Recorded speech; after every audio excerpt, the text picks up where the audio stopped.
Welcome one all, my name is Tawess, and today we're doing something that some people asked for. We're going to start a basics series. And I know some of you wonder, well, why in the name of all things are you going to make a basics series? Everyone has done that already.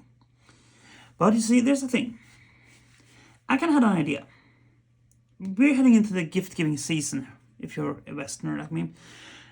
And if you're just getting into this hobby, you might get a paint kit or some such from some nice family member, and maybe some nice grey plastic to go with it. And a lot of basics guys, they start with the basics of course, but they never start really basic. So we're going to do that. We're going to go very basic with this Age of Sigmar paints and tool set. Why an Age of Sigmar paint and tool set? Well, here's my thinking. If your said family member might not be well versed in the hobby, they will step into a local toy store and ask, "Dear Lord in heaven, what is this and what do I get?" And they'll most likely be directed to this or the one with a few models included. But if they're a bit savvy, this will be the one they will get. So I got one of these. I didn't need it, but I picked one up anyway. For you, for me, for us. We're going to use this. We're going to paint this. This is a gender. It's a very tiny little make. But we are only going to use what's in this box. Which is, if we flip this over, Corax White, Lead Belcher, Rhinox Hide, Bugman's Glow, Abaddon Black, Contour Blue, Retribute Armor, Steel Legion Drab, Orc Flesh, Avalanche Sunset, Memphis Red, Stolen Mud, and Agrax Earthshade. Those last two aren't paints, they are a ink and a mud. So, why this? Well, most of these paints are base paints. And Games Workshop's base paints have a very specific edge to them. They are base paints. They technically don't need an undercoat. They benefit from an undercoat, but they technically don't need an undercoat. And that is why we are getting this. Because with this, we have all the pieces we need to paint a model using only the stuff in here. Now, I basically just opened this and made sure everything was in here. And it was. So, this is what we have to work with. Including this. The starter brush. Yes. We're going to do this with the starter brush. I have no idea how that is going to work. We're going to do it anyway, because it's fun. But this is a basic series, and I want to show you what you can do with just this kit. No base coating, no fancy airbrushes, no nothing. Just these 12 paints and this brush. And I can tell you already, I am going to hate my lives. All 9 of them. Oh dear, this is not a good brush. I kind of feel they should actually put a better brush in there, but I mean, it's okay, it's not the worst brush I've seen. And if it gets too crap, we're going to pretend like we bought a brush because we got tired of it. But beyond that, we are actually going to use this. Now, we're not going to need to use a clipper because I think this clipper is rather bad, actually. It's not horrible, but it's not good either.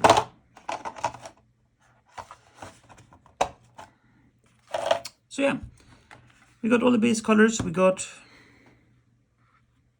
I don't know why you have red on you there. Why do you have red on you on the inside? I haven't even opened you yet. You already have red on your inside. I mean, I guess it's yellow, so I guess it technically could end up there. I don't know. Doesn't matter, really. But yeah. That is what we're going to do. So, I am going to leave you for a few seconds for you. But for me, I'm going to unpack this properly. Open all the paint pots. Clean the model properly. that is giving a good rinse, because sometimes it's a bit sticky. So yeah, not sticky really, but this one have a coating on it. We need to give it the best chance we can. You get a good base coat, and then we're gonna paint it using these paints only. And I make this sound like a difficult one because it's not really difficult. We have everything we need. We have the 3 base colors: yellow, red, blue. We have a white, a black. We have a green. We have 3 different shades of brown, 2 metallics. This should not be particularly hard. But you know, who knows? Yeah, we're gonna start with Corax White. Corax White base color because, well, I don't know why we are using, and we're using basic tools here. We're not using no wet palette, no diluting or nothing. We're going to see how far we get with using just pure basic tools.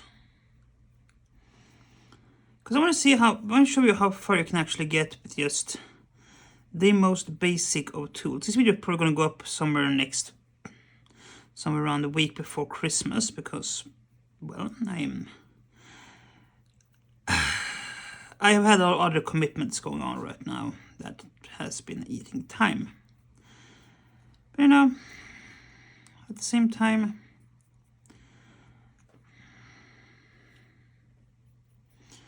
but as I said, the idea here is to just give it a first base coat.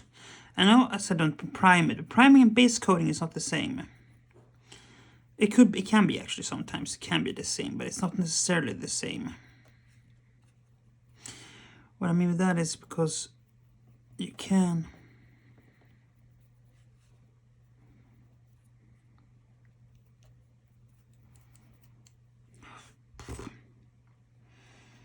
so yeah, the idea is to give this solid once over, and then see how far we can get. I have no idea. I never actually done this for like ages. This is how I actually got started. A paint starter kit and a starter brush and some Skavens, I think it was, to be honest. Not Christmas related, but still kind of relatable. I mean, I've been where you are now. Hopefully you are not there right now, but if this is like you come here to be like, oh, I want to see someone else actually struggling like I do, and I know that I know. If you wonder why I have headphones on, also it's a bit rude to have headphones on, but I'm listening to videos while I do this, because this is not going to be quick by any stretch of the imagination. As you can see, we are getting a fairly nice layer. As I know some people are screaming in pain because we are applying paint, undiluted paint by the way, straight onto plastic. But I mean, don't let others' ideas of how you're supposed to be painting scare you. You do you. Important. I do mean that as a very important thing. You do you. No one else should tell you how you should paint. You can listen to others, you can take their advice, but in the end, your painting is yours. You do what you do. People will have opinions, but that is all they are. Opinions.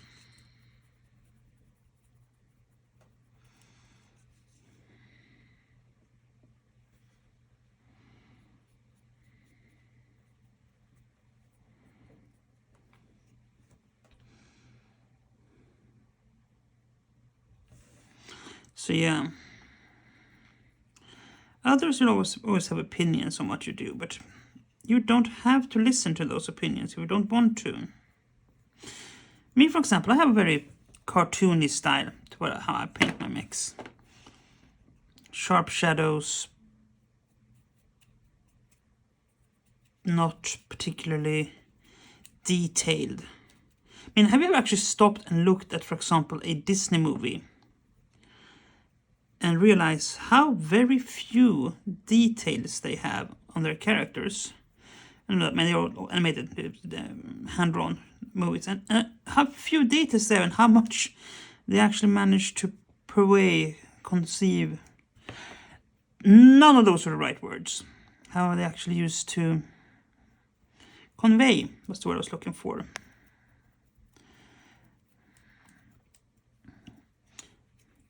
So basically, we are doing this as a test to see how far you can actually get with a basic brush. Now, of course, I have an advantage that the newbie does not have. I have about 10-ish, 10, 15 years of painting experience. I mean, not that fucking helps, but you know.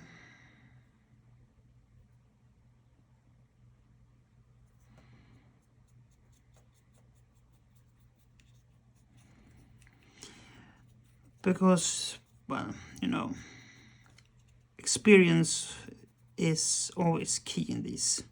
But this one I'm doing this video, because I think if I can combine your enthusiasm with my experience, you don't have to do all the mistakes I did. You can make your own mistakes instead, which is a lot more fun. But you know, this is going to be a longer video. I don't know if people are going to like that. Most of the people are going to skip around anyway.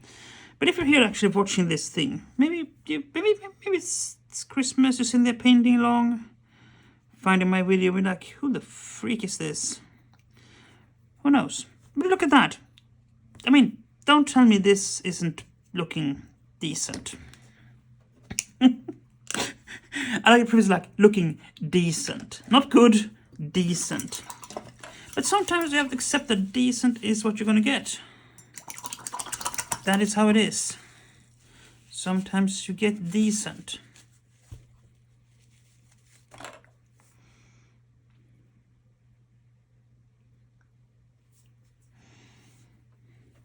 Right, so it's now painted white. We have a sort of base color to it. We're now going to pick out our, oh dear lord, our 4, dear lord, these things are stuck in.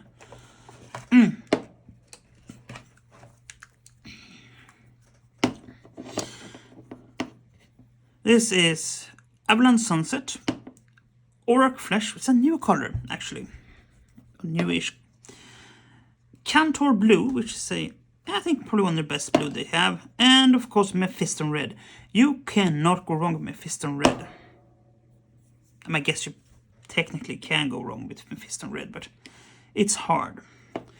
So we're just basically gonna slap this on a few random panels. Because, well, I have no confidence in this brush whatsoever. So basically I'm gonna paint this, make like, you know, those old cars you see that we have like 10, 25 different colors on them. That is how we're gonna paint this.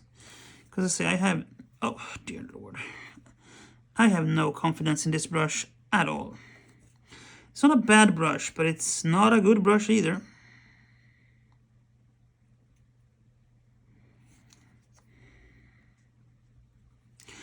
And I mean, that's the thing, isn't it?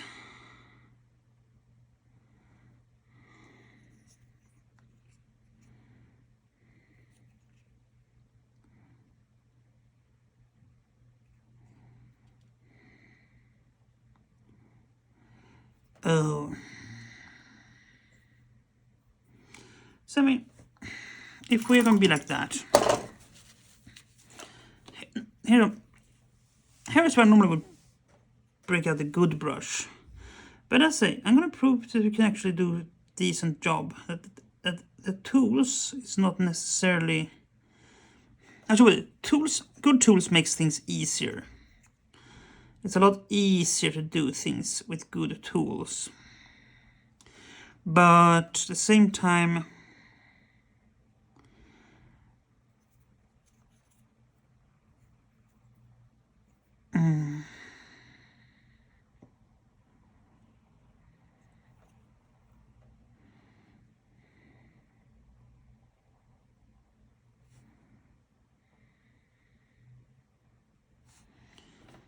because you know,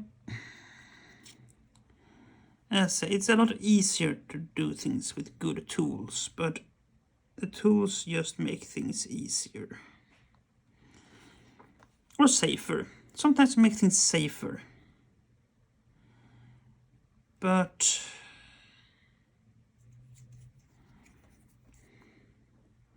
at the same time, if you don't have the drive, the tools won't matter.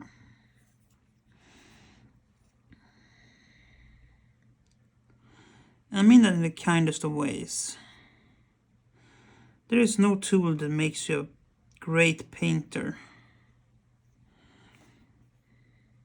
There are tools that can allow you to paint faster. There are tools that make you paint easier. Yeah. But, and I have to admit, good brushes helps a lot. But a good brush is not going to make you a great painter. A good brush is going to make your painting easier. That is important to remember. Because sometimes we see all these people putting forth their products and stuff. And you can sometimes get the feeling that, oh, if I only had that,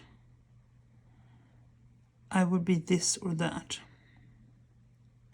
And I mean, if we're going to be like that, there is absolutely something to having an ambition of something. To be like, I'm going to be as good as this painter. And then, of course, getting their brushes, for example, definitely can work as a motivator. But you don't need it. I would hold to that. If you can use this brush, this simple brush, if you can get a great, actually good. You can get a great result with this brush. I promise you, you can get amazing results with a proper brush like this. And people are like, oh, you need Kolinsky hairbrushes. Like, you don't. They usually last a bit longer, but they're also a bit more fragile. And in that regard, synthetic brushes are perfectly fine to use while you're getting your bearings. Better destroy a $5 brush than ruin a $10 or $15 brush. Some people wouldn't agree. Some people say you need good brushes. I say no, you don't. And you definitely do not need wargaming branded brushes. These, for example, these are Royal and Langnickel crafter brushes. Great for getting a nice layer of paint down without too much hassle. I have some other. Yeah, Daily Roundy. Alright, this brush is dead because I did not take care of it, but it's now one of my dry brush brushes. And again, I got a set of those brushes for like the price of one of these brushes. So yeah. Don't lick your paint, kids. Actually, it's non-toxic, so it's okay. Probably not the best idea, but I mean. But at the same token, do you need a wet palette? No, you don't need a wet palette. You don't need an airbrush. These things make it easier, but they're not called for. You don't need them per se.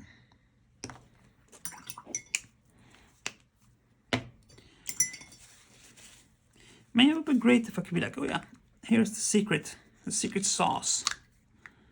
Oh dear Lord, this yellow is not in good shape. That's a problem. Another problem if you buy these. I would say that a wet palette is probably a good investment, but sometimes these paints are just dead on arrival. Well, not really dead, but you know. That's why I chose white as my start, because yellow over black. Again, it's doable, But I would never recommend putting yellow over black. It is way too annoying.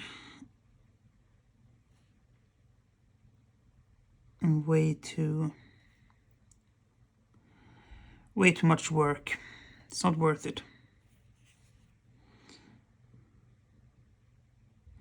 I mean, actually, this brush ain't half bad. The quality control shit, because mine is like been chopped up at the front, but it's not bad. It's held up fairly well, but I wouldn't expect to hold up for much more than like 1 or 2 models, perhaps. Because no, it's not designed for that. This brush is designed to break. Now that might sound shady, well, it is shady, but it's also how they make money. If they gave you a really quality brush in your starter set, it would take way too long for you to get a new brush. And they want to get a new brush.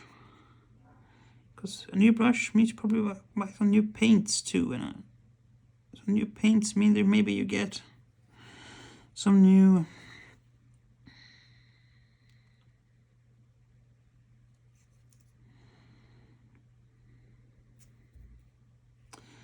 Maybe you get some new models and, you know, on the circus goes.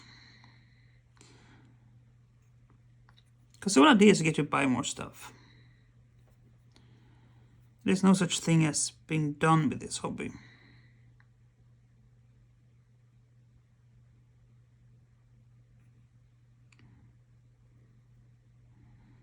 You just ain't.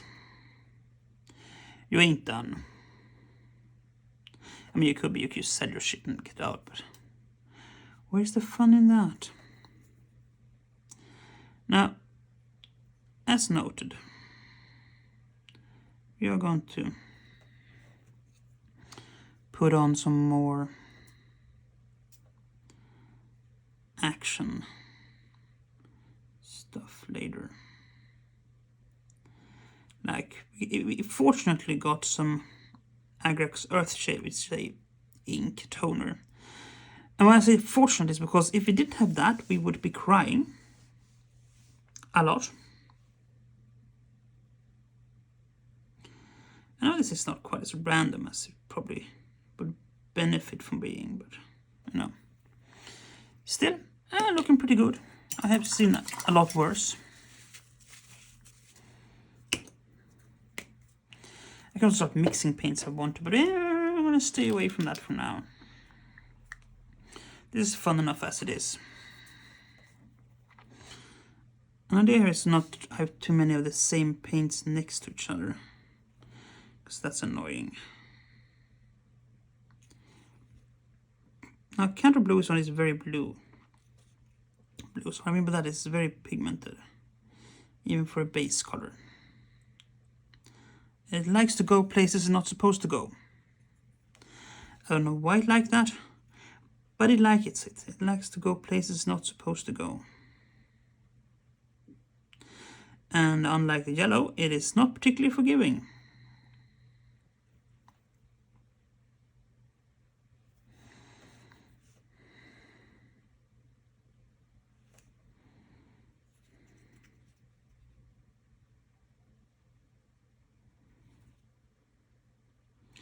I don't know why I put on before, you know. You see, we made a mistake already.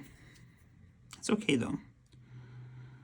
Bob Ross said there are no mistakes, just happy little accidents. I'm not entirely sure I subscribe to that because there are definitely mistakes, but you know, we don't have to let our mistakes rule us.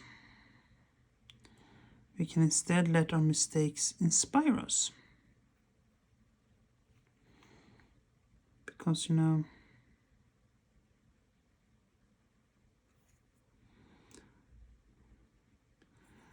you're never done learning, and the way you learn is through mistakes.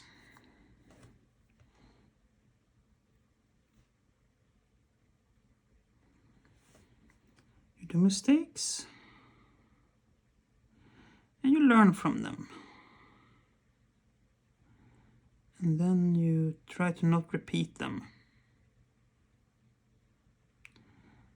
And that is how you grow as a human. Does that make sense to you? Maybe. Does it make sense to me? Sometimes.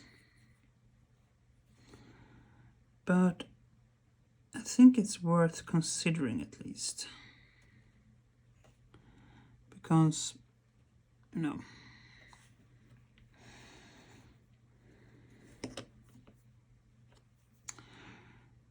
if we don't do that, if we don't learn from our mistakes, just repeat them over and over again, that becomes frustrating.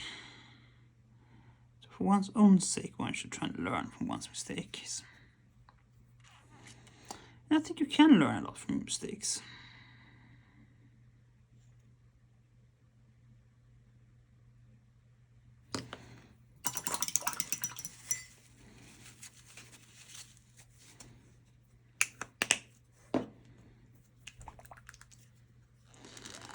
But I also think that you can become a slave to your mistakes. This is the thing. Accept that you're going to make mistakes. Don't let that fact blindside you.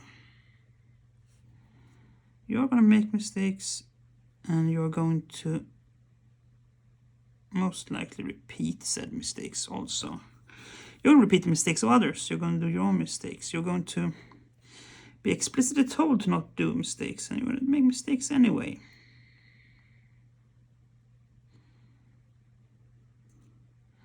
That is how we grow.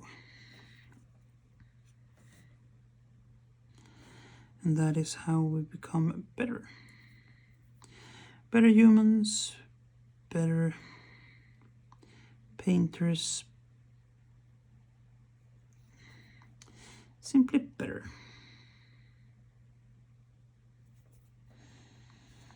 So yeah, accept that you will make mistakes, and accept that those mistakes do not own you. You own them. See, there's a little tiny bit of the brush that is actually sticking out ahead of the rest of the brush. That's very annoying.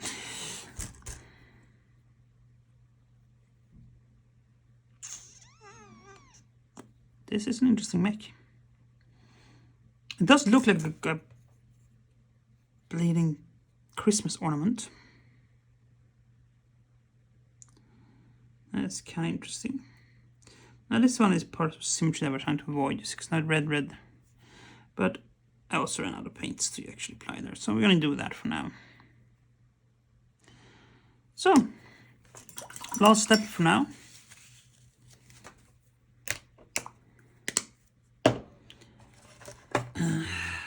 Agrax Earthshade. And then we're going to go back in and get this back up to color again.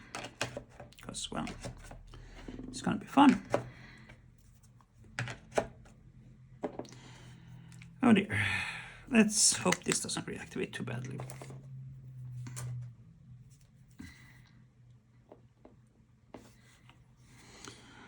Oh, this is always scary. This is always scary. Why am I doing this? Well, because depth, basically. Trying to get some dimensionality into the mech. A bit more dimensionality into the mech. Because, you know, and you might wonder, why are you destroying all these nice paint jobs? It's not, you're not really destroying it, we're just getting ready for the next stage.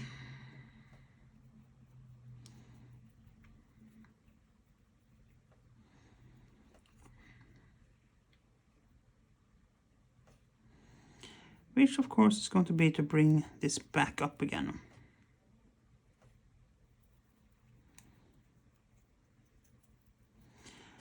Because, as I say, we don't have that many paints, so we don't Well, I technically can mix a lot of these paints. It doesn't always have a particularly bad or good result. Sometimes just get a very flat and gray result, which of course can be doable, but it's not exciting. Instead we do this.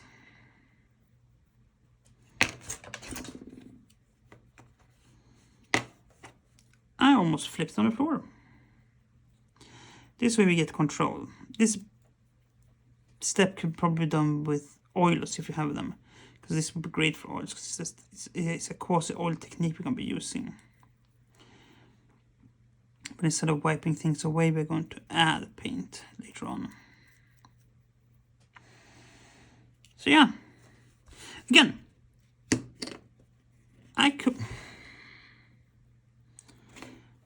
if I wanted to call this tabletop ready now. This is a quick way to do tabletop ready. And it won't look awful by any stretch of imagination. It has a bit of personality, it has a bit of wear. It has some silver to touch things up. I forgot inside of one leg. Would you please?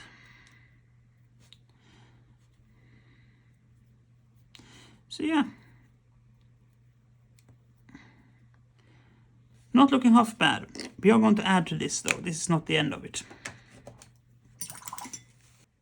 So, with the genre dry and, well, gunky, let's get back into making it look good again. Oh, I still don't like that brush. But you know, it is what it is.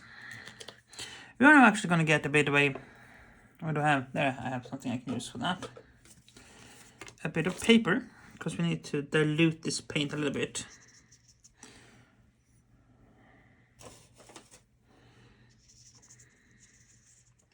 This is where wet palette would come in handy, if we had one.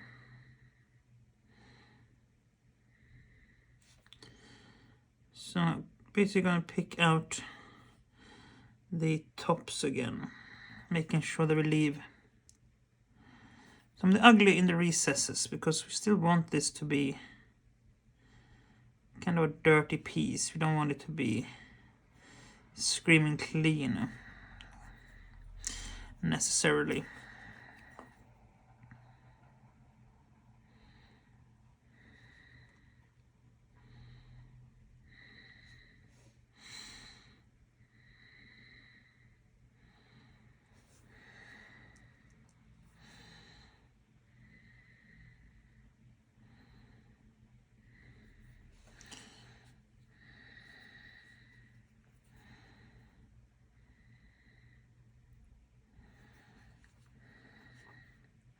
Some places I kind of like the dirtier look, so we're just gonna add a little bit of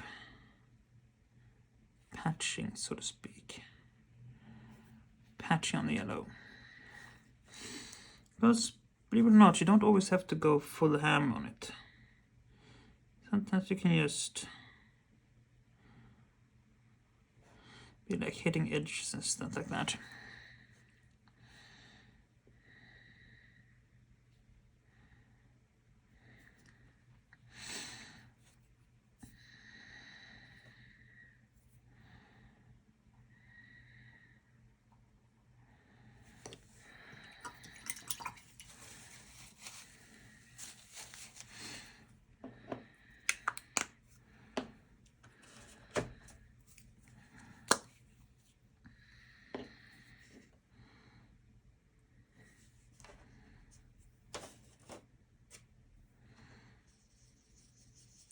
Oh, that's a bit too wet. That happens every now and then.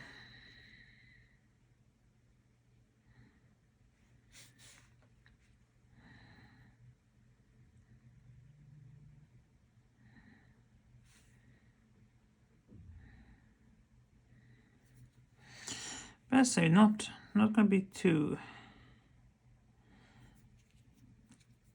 picky about this. So I just want things to not be quite as grimy as they were before. This is fun, because you know, it is kind of fun.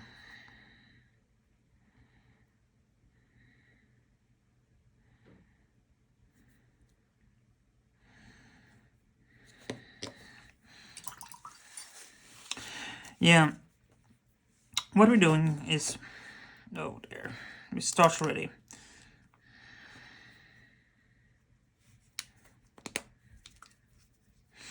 If you're unfamiliar with this kind of Games Workshop paint, you have to understand that it is temperamental. Very temperamental.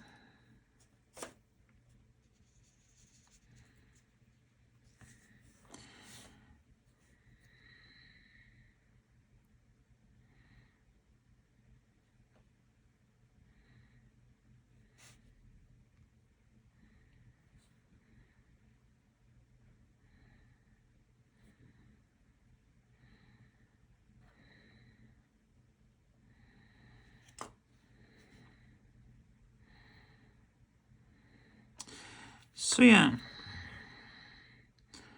we are getting closer to being done now.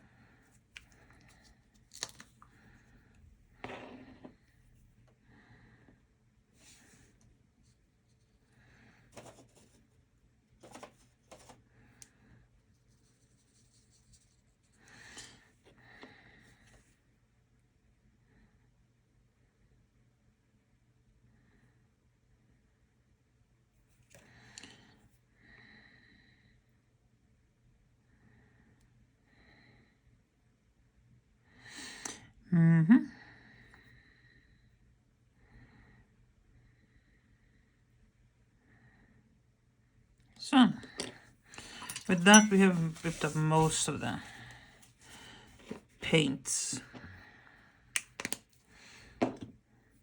Right then, so we're gonna mix a little bit of a mixy mix, which in this case is gonna be some. Oh dear lord, this is chunky. Very chunky. There's a problem with these. Sometimes they sit for a long time and then get a bit chunky. But you know, it is what it is. You can't really get away from that. This is what the paints we got, because this is the base kit we have.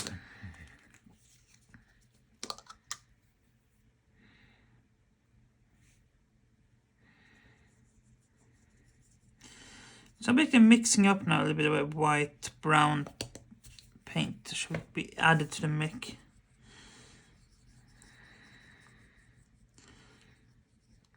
And it's of interesting mix because these two paints are not at all compatible really. Not in reality at least. Yeah, no, a liquid brush. What you gonna do? Sue me? Go ahead. Try that. I would like to see that.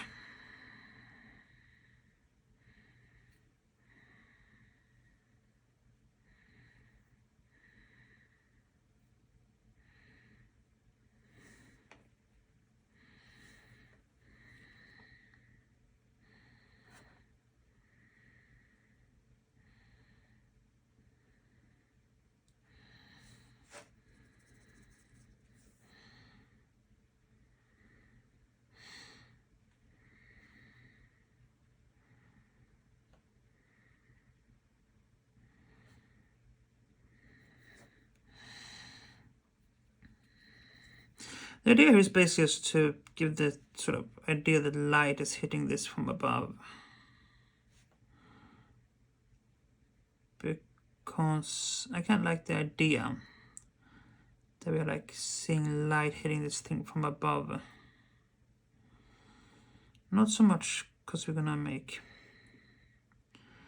everything this white color. More that it's like some select areas have some slight highlights. Because you know it's still want it to be a bit pretty.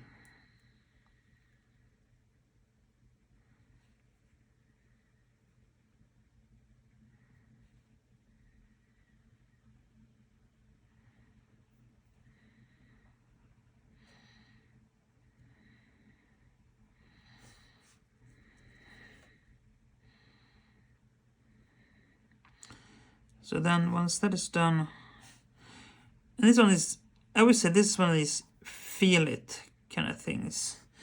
There is no fixed pattern for how to do this. You just have to feel it, which is not helpful at all, I know. But I can't really explain it, because I don't necessarily fully understand it myself, why I place things where I place them. I just do. So yeah, basically the idea here is to lighten up some of the areas, give them a bit of a highlight, so to speak.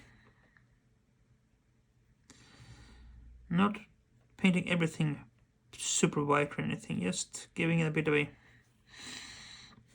a touch up. As I said, the idea is that it should look like a real junker, because that is in essence what it is. I mean, not as such, but the genre is small enough to make that someone could in essence have it as a junker.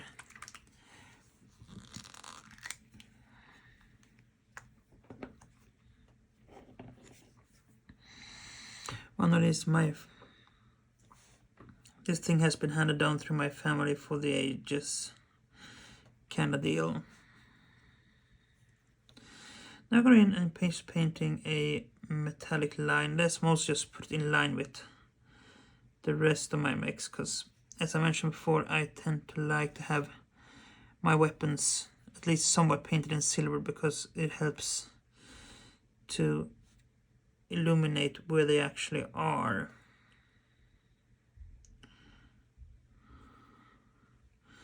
Now this one's a bit special because it won't be using all silver. But it also doesn't have that much weapons, so that's okay.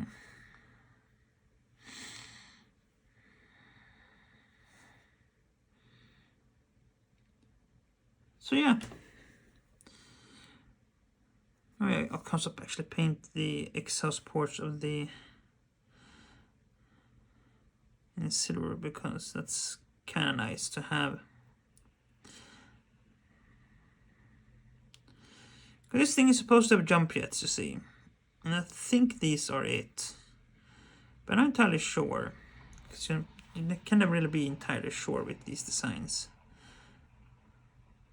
But it corresponds with what is the position of the jump jets on the actual mech. So yeah, we're now going to finish this off with a bit of gold for the cockpit windows, because I like that. A lot of people don't, but I do. So you don't really have much to say in that question if you don't like it, because I like it, and this is my mech. And this can be a right goddamn horror trying to... Oh dear.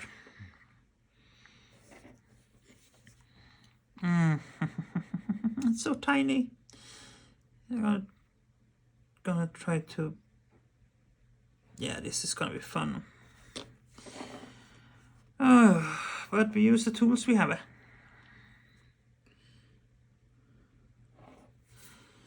Oh dear Lord, this is gonna be painful.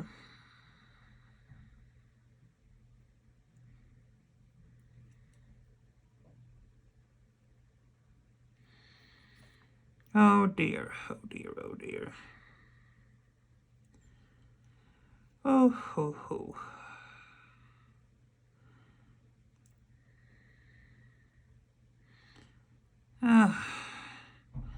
Okay, that actually turned out surprisingly nice. Right. And with that, we are mostly done, actually. I'm going to bring out the turntable and give you a close-up of this thing. But we have now painted a mech with the base paints and a starter brush. And I think you can agree that it's not, well, it's perhaps not the best mech I've ever seen, but I wouldn't be ashamed to put this on the table, actually, because I kind of like it. I wish I would have some wash to put on some of the things, but you know, yeah, That is what I would call a success. Now, you might not agree with me if this is a success or not. That's up down to you. But in essence, if you get this base kit, base set, you could produce something like this. Is this going to win any painting competitions? Most likely not. But, and this is an important but, it will be good enough to put on a tabletop. And that, I think, is a good start. From here on, you can get other pieces to complete your collection. More paints, more brushes, definitely get more brushes. But also, just experiment. So, this video mostly accommodated for this for Christmas, so if you celebrate Christmas, have a happy holiday. And if you do not, I hope you get a few days off at least to rest and recharge, because we all need that every now and then. Until next time, stay safe, be kind, and do play fair. Bye.